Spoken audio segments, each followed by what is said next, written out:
नमस्कार, आप देख रहे हैं एनएमएफ न्यूज। मैं आपके साथ शबनम। याद होगा, लोकसभा चुनाव से पहले मोदी की आंधी को रोकने के लिए एक इंडिया गठबंधन का गठन हुआ, जिसका नेतृत्व करने के लिए नीतीश कुमार सबसे आगे आए थे, ममता बनर्जी सबसे आगे थे, लेकिन वो सबसे पहले दोनों ही इससे बाहर हो गए। ममता बनर्जी हालांकि औपचारिक तौर पर बाहर नहीं हुई, लेकिन उन्होंने इंडिया गठबंधन में आकर कोई काम नहीं किया। अब नीतीश कुमार खुद इंडिया गठबंधन छोड़कर चले गए। ऐसे में कांग्रेस ने इसका नेतृत्व संभाला, राहुल गांधी इसका चेहरा रहे, लेकिन अब राहुल गांधी को एक एक कर इंडिया गठबंधन के नेताओं ने ही आईना दिखाना शुरू कर दिया है। सबसे पहले उमर अब्दुल्ला मैदान में आए हैं। उमर अब्दुल्ला ने जब से ये मोदी सरकार के साथ मिलकर काम करना शुरू किया है, उमर अब्दुल्ला के सुर जब से बदले हैं, जब से वो सत्ता में आए हैं, उन्होंने कांग्रेस को बिल्कुल किनारे कर दिया है। अब इंडिया गठबंधन को लेकर उमर अब्दुल्ला ने एक बड़ा बयान दिया और कहा कि वो इंडिया गठबंधन को खत्म कर देना चाहिए। यह गठबंधन सिर्फ और सिर्फ लोकसभा चुनाव के लिए था। हालांकि उमर अब्दुल्ला के सुर बाहर निकले, बदले नहीं कि अब संजय राउत भी मैदान में आ गए हैं। संजय राउत ने भी अब कांग्रेस को आईना दिखाते हुए कह दिया है कि जब से लोकसभा चुनाव खत्म हुए हैं तब से इंडिया गठबंधन की कोई बैठक नहीं हुई है, किसी ने नेतृत्व नहीं किया है। जबकि कांग्रेस सबसे बड़ी पार्टी थी तो उसका नेतृत्व कांग्रेस कर रही थी, लेकिन कांग्रेस ने इंडिया गठबंधन पर लोकसभा चुनाव के बाद कोई ध्यान नहीं दिया। तो इससे अच्छा है कि यह गठबंधन खत्म हो जाना चाहिए। तो आगे इस इंडिया गठबंधन की परतें खोलें, कांग्रेस पर कुछ बताएं, उससे पहले संजय राउत ने क्या कुछ कहा बयान देते हुए आपको सुनवाते हैं। इंडिया ब्लॉक बचाने की जिम्मेदारी कांग्रेस पार्टी की है। कांग्रेस सबसे बड़ी पार्टी है। एक बात सही है कि इंडिया ब्लॉक बना था लोकसभा चुनाव लड़ने के लिए, और लोकसभा चुनाव के बाद इंडिया ब्लॉक की एक भी मीटिंग हुई नहीं है। ये मीटिंग बुलाने की जिम्मेदारी भी कांग्रेस पार्टी की ही थी। कांग्रेस बड़ी पार्टी है। हम अब तक इंडिया ब्लॉक का कन्वीनर नहीं घोषित कर सके। ऐसा नहीं होना चाहिए। अगर हमको लड़ना है एक ताकत के खिलाफ,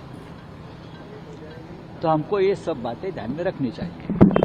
अब समझिए, उमर अब्दुल्ला के सुर कब से बदले हैं? जब से उनके पास सीएम की कुर्सी आई है और उन्होंने ये तय कर लिया कि केंद्र के साथ मिलकर काम करना है, क्योंकि वो कांग्रेस के साथ खड़े रहेंगे, उसके सुर में सुर मिलाते रहेंगे, तो वो आगे सत्ता में कामयाब होते नजर नहीं आएंगे। क्योंकि केंद्र शासित राज्य जम्मू कश्मीर है तो एलजी के हाथ में पावर है, केंद्र के हाथ में पावर है। उमर अब्दुल्ला को जो भी काम करवाना होगा वो प्यार से केंद्र से मिलकर ही करवाना होगा। इसलिए उमर अब्दुल्ला ने कांग्रेस को साइडलाइन कर दिया, देर नहीं लगाई, और कांग्रेस अब साफ कर दिया कि इंडिया गठबंधन का मतलब क्या रह गया, उसको खत्म कर देना चाहिए। अब संजय राउत के सुर क्यों बदले ये भी जान लीजिए। बीते दिनों से सोशल मीडिया पर एक खबर छा रही है कि उद्धव ठाकरे जो हैं वो बीजेपी के प्रति बहुत ज्यादा प्रेम दिखा रहे हैं। उद्धव ठाकरे जो हैं वो प्रधानमंत्री मोदी की तरफ अपना रुख क्लियर कर रहे हैं, और उसके साथ ही साथ फडणवीस से मुलाकात की है। तो कहीं ना कहीं राजनीतिक हलकों में ये खबरें फैलने लगी कि क्या उद्धव ठाकरे की पार्टी जो है वो शिंदे की पार्टी में विलय करेगी, क्या एनडीए में शामिल हो जाएंगे उद्धव ठाकरे।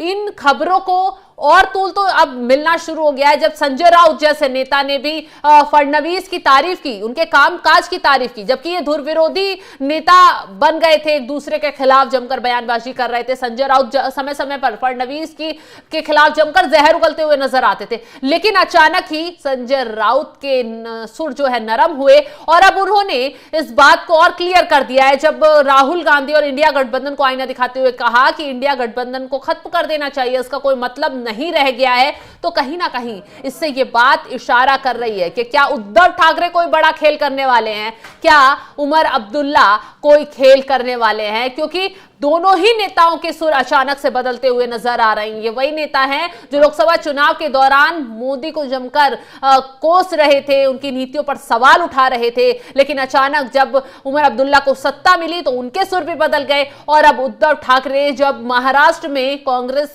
महाविकास आघाड़ी चुनाव लड़ी, कांग्रेस भी उसमें शामिल थी, शरद पवार की पार्टी भी शामिल थी, जब ये बुरी तरह हारे तो उद्धव ठाकरे को भी अपना भविष्य नजर आने लगा कि आगे महाविकास आघाड़ी में कोई रास्ता रह नहीं गया है। तो इसलिए अब उनकी पार्टी के नेता जो संजय राउत हैं वो भी खुद फडणवीस की तरफ करीबी दिखा रहे हैं, और ऐसे में अब इन लोगों ने सामने आकर क्लियर कर दिया है कि कांग्रेस को अगर साइडलाइन करना है, इंडिया गठबंधन को ही नष्ट कर देना चाहिए। सबसे बड़ी चौंकाने वाली बात तो यह, कांग्रेस के लिए लिए सबसे बड़ा झटका यह है कि लोकसभा चुनाव में कांग्रेस 99 सीटें जीती, सबसे बड़ी पार्टी बनी। लेकिन अब देखिए दिल्ली में विधानसभा चुनाव हो रहा है, तो ये सभी जो दल हैं इंडिया गठबंधन के, वो एक एक कर सबने ऐलान कर दिया है कि वो अरविंद केजरीवाल का सपोर्ट करेंगे, ना कि कांग्रेस का, ना राहुल गांधी का। जबकि जो अखिलेश यादव हैं वो राहुल गांधी के हाथ में हाथ पकड़कर उन्हें चल रहे थे, चाहे यूपी में यूपी के चुनाव, लोकसभा चुनाव हो या उपचुनाव हो, राहुल गांधी को साथ लेकर अखिलेश यादव चले। लेकिन दिल्ली में जब विधानसभा चुनाव हो रहे हैं और कांग्रेस अकेले चुनाव लड़ रही है, तो अखिलेश यादव ने भी कांग्रेस का हाथ छोड़ दिया है और वो आम आदमी पार्टी के सपोर्ट में आकर खड़े हो गए हैं। तो ये इसके साथ ही ममता बनर्जी ने भी अरविंद केजरीवाल का सपोर्ट किया है, तेजस्वी यादव ने भी अरविंद केजरीवाल का सपोर्ट किया है। तो कांग्रेस कहीं ना कहीं अकेली पड़ गई है और सभी इंडिया गठबंधन के दलों ने कांग्रेस को ये महसूस कराने की कोशिश करना शुरू कर दिया है कि कांग्रेस का जनाधार नहीं रह गया है, कांग्रेस को जनता नहीं पसंद कर रही है, कांग्रेस के नेतृत्व को बिल्कुल भी एक्सेप्ट नहीं कर रही है। इसी का नतीजा है कि पहले हरियाणा में कांग्रेस चुनाव हारी, जहां ओवर कॉन्फिडेंस था जीत का, लेकिन वहां भी कांग्रेस नहीं जीत पाई। महाराष्ट्र में भी चुनाव हार गई और झारखंड में भी अच्छा प्रदर्शन नहीं कर पाई। इसके साथ साथ जम्मू कश्मीर में कांग्रेस को उम्मीद थी ज्यादा सीटें आएगी और उमर अब्दुल्ला कांग्रेस के बिना सरकार नहीं बना पाएंगे, लेकिन आखिर में क्या हुआ, कांग्रेस गठबंधन से भी बाहर हो गई उमर अब्दुल्ला के, और बाहर से सिर्फ समर्थन किया, क्योंकि जो कांग्रेस जम्मू कश्मीर में चाहती थी वो संभव नहीं हो पाया और उमर अब्दुल्ला ने भी कांग्रेस की मांग मानने से इनकार कर दिया। यही वजह है कि उमर अब्दुल्ला के साथ साथ सभी इंडिया गठबंधन के नेताओं ने, दलों ने आकर अब कांग्रेस को साइडलाइन कर दिया है, राहुल गांधी को आईना दिखाने का काम कर दिया है। अब वो ये खबर भी जल्द सुनने को मिलने वाली है कि इंडिया गठबंधन अब नष्ट हो गया है और सभी दल कांग्रेस से किनारे हो गए हैं, इंडिया गठबंधन से किनारे हो गए हैं। तो कहीं ना कहीं ये राहुल गांधी के लिए बहुत बड़ा झटका है। तो चलिए जाते जाते बीजेपी ने कैसे इंडिया गठबंधन पर उसके टूटने पर तंज कसा है, शहजाद पूनेवाला ने क्या कुछ कहा, आपको सुनवाते हैं। हमने तो पहले दिन से ही कहा था कि ये इंडी अलायंस कोई जन्मों का रिश्ता तो है नहीं। आजकल की भाषा में बोले तो ये फ्रेंडशिप विद बेनिफिट या सिचुएशनशिप था।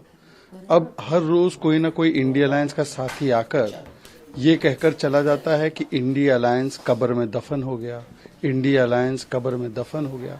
तो ठीक है, ये तो होना ही था। ना कोई मिशन था, ना कोई विजन था, केवल अपना अपना ambition, confusion, politics of division, Modi को गाली देना, मोदी से ऑब्सेशन। इसीलिए तो एक साथ आए थे। फोटो ऑप के लिए हाथ से हाथ मिला लिया, दिल से दिल मिले नहीं। तो हर रोज सुबह उठकर, कभी कभी तो चाय पिए बिना भी रोज एक दूसरे को गालियां देते हैं। आपने देखा होगा समाजवादी पार्टी ने कांग्रेस को कैसे धोखा दे दिया, आम आदमी पार्टी के साथ चली गई। तृणमूल कांग्रेस ने भी धोखा दे दिया, आम आदमी पार्टी के साथ चली गई। लेफ्ट वाले बोल रहे इंडिया अलायंस खत्म, उमर अब्दुल्ला बोल रहे वाइंड अप करो, उद्धव सेना बोल रही मीटिंग नहीं हो रही है, आरजेडी बोल रही है इंडिया अलायंस तो केवल लोकसभा तक का अरेंजमेंट था, अभी तो है ही नहीं कुछ। तो मुझे लगता है कि कांग्रेस से भी सब लोग ऊब चुके हैं। कांग्रेस परजीवी है, कांग्रेस एक बोझ है। राहुल गांधी के नेतृत्व को कोई स्वीकारना नहीं चाहता। ये तो पार्लियामेंट सेशन में भी कह रहे थे कि नेतृत्व बदलो।